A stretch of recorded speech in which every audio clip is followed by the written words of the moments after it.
I've been investing $50 every week in the S&P 500 ETF VOO for 1 year and 5 months.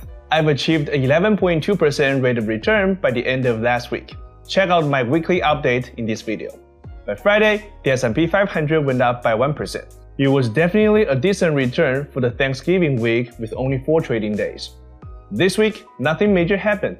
Even though the Fed didn't promise to lower interest rates soon, the market stayed positive because of the good inflation data from 2 weeks ago.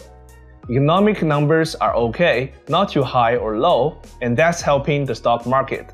It reached the 2-month high Friday, which placed the October correction in the rear-view mirror. I purchased $50 of VOO around 10 a.m. on Tuesday. Currently, we have almost bought 10 shares in total, with a market value of $41.71 by Friday. Our profit rallied to $421. That's about 11.2% rate of return. In this chart, you can see the entire journey of my investment.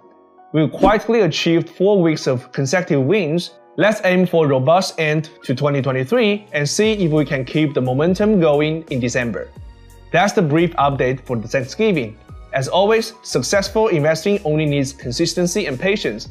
If you believe in long-term investing, feel free to join me. If I can do it, you can do it better. Like, comment, and subscribe. Catch you next week.